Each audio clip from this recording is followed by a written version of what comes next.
Perkenalkan, nama saya Natania Ramubabaniri, NIM 2318050. Perkenalkan, nama saya Disti Rambuka Haibangu, NIM 2318033. Perkenalkan, nama saya Nefesi Ramboji Pegawang, NIM 2318045. Perkenalkan, nama saya Imsiati Ramubangi, NIM 2318035. Kami dari Program Studi Pendidikan Biologi Fakultas Ilmu Sosial Universitas Kristen Wirawacana Sumber. Dalam video kali ini kami akan membahas mengenai siklus biogeokimia. Siklus biogeokimia adalah suatu peredaran unsur-unsur kimia dari lingkungan melalui komponen biotik dan kembali lagi ke lingkungan. Nitrogen adalah sebuah proses perubahan dari suatu senyawa yang di dalamnya mengandung unsur nitrogen yang selanjutnya berubah menjadi berbagai semacam bentuk kimiawi lainnya. Sumber penghasil nitrogen adalah petir, di mana petir memiliki energi yang besar yang dapat digunakan untuk memecah nitrogen di atmosfer sehingga ia dapat bereaksi dengan oksigen dan membentuk nitrat. Nitrat ini jatuh ke tanah bersama air hujan dalam daur air yang kemudian menjadi zat hara yang menunjang kesuburan tanah. Saya akan menjelaskan mengenai siklus dari nitrogen. Tahap yang pertama adalah fiksasi. Fiksasi adalah di mana jatuhnya nitrogen bersama air hujan ke dalam tanah dan akan terjadi fiksasi nitrogen oleh beberapa bakteri. Contohnya bakteri Rhizobium, Marcella crenata, Rhodospirillum, Clostridium, dan bakteri Chemopsychotrof lainnya. Bakteri-bakteri ini akan bersimbiosis dengan tanaman leguminosa atau tanaman kacang-kacangan dan membentuk butir akar. Tumbuhan yang mengikat nitrogen ini akan dikonsumsi oleh manusia dan hewan. Maka kotoran dari hewan tersebut akan diurai oleh bakteri dan jamur menjadi amonium. Proses perubahan nitrogen menjadi amonium dengan bantuan bakteri Bacillus disebut dengan proses amonifikasi. Proses selanjutnya adalah proses nitrifikasi. Nitrifikasi adalah tahap di mana amonium diubah menjadi nitrit dengan bantuan bakteri Nitrosomonas. Setelah amonium diubah menjadi nitrit, maka nitrit akan diubah menjadi nitrat dengan bantuan bakteri Nitrobacter. Dan teman-teman, nitrat ini yang akan digunakan atau yang dimanfaatkan oleh tumbuhan untuk melakukan proses asimilasi. Jadi teman-teman, jika ini oksigen dalam tanah itu terbatas atau berkurang, maka nitrogen itu akan diubah menjadi gas nitrogen atau oksidasi nitrogen. Nah, tahap ini yang disebut dengan denitrifikasi. Bakteri-bakteri Pseudomonas dan Micrococcus ini akan mengubah nitrat tadi ini menjadi nitrogen dalam bentuk gas untuk kembali menjadi siklus nitrogen. Daur fosfor merupakan suatu proses perubahan fosfat anorganik menjadi fosfat organik yang kembali lagi menjadi anorganik secara terus-menerus tanpa jeda waktu.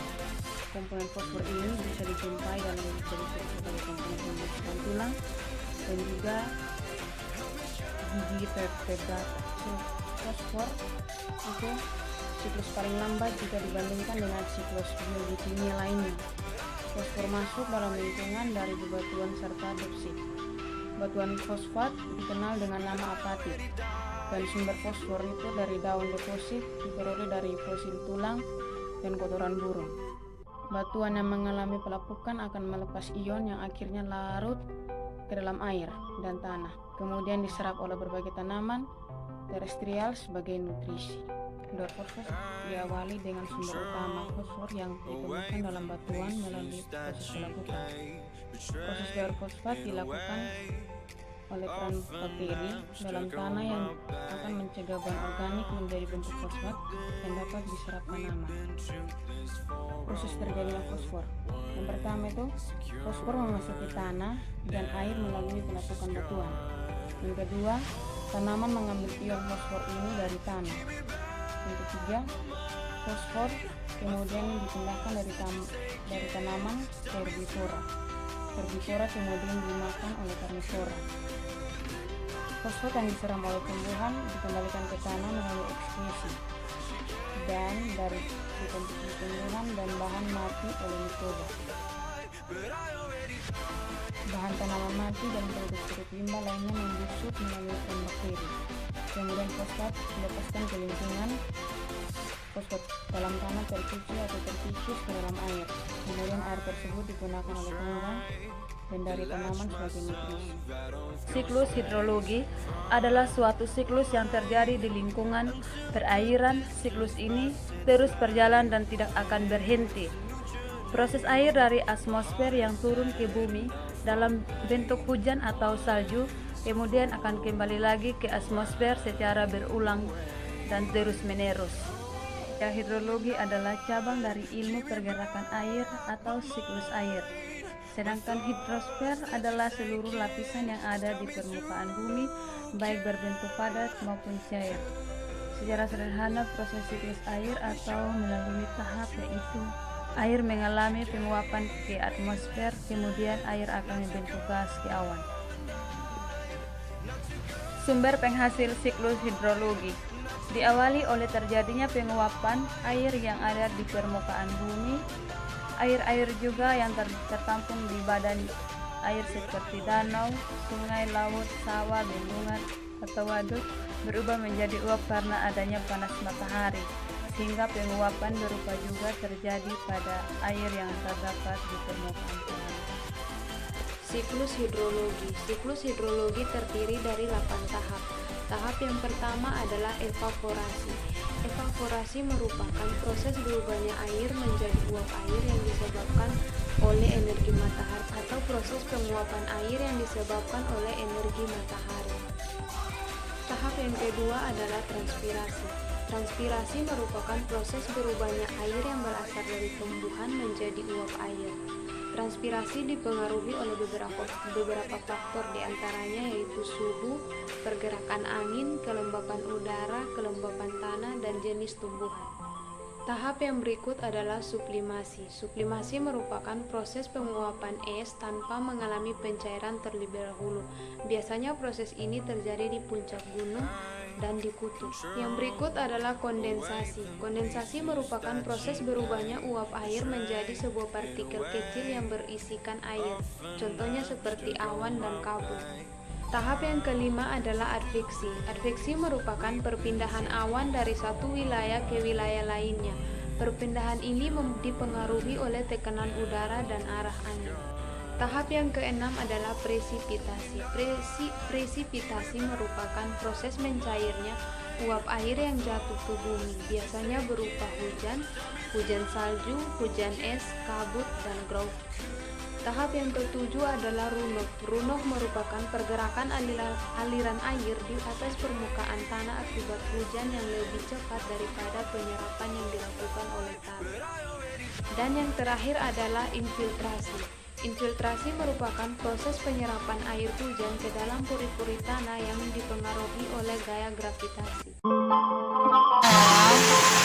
Suatu aliran karbon yang melewati berbagai tahap sistem di bumi, baik melalui tumbuhan, hewan, dan manusia yang terjadi secara alami. Pada kondisi atmosfer, karbon terikat dalam bentuk senyawa karbon dioksida. Karbon dioksida merupakan gabungan dari satu molekul karbon C dan molekul karbon oksigen. Penghasil dari karbon ada dua, yaitu dari alam dan organisme. Dari organisme, aktivitas ini meliputi aktivitas sintesis dan respirasi. Pada alam, jadi ketika kebakaran hutan dan erupsi vulkanik dari Gunung Berapi. Sumber karbon terdiri dari dua, yaitu sumber karbon dari organisme dan kedua sumber karbon dari alam. Dari organisme dihasilkan dari hasil proses respirasi makhluk hidup setelah proses dekomposisi organisme yang telah mati. Pada proses respirasi akan menghasilkan senyawa karbon dioksida, yaitu asal dari hasil pembakaran bahan bakar Oksigen ialah sebuah proses perubahan dari permukaan secara tahap dan terus-menerus antara karbon dioksida dengan oksigen berarti atau melewati proses fotosintesis.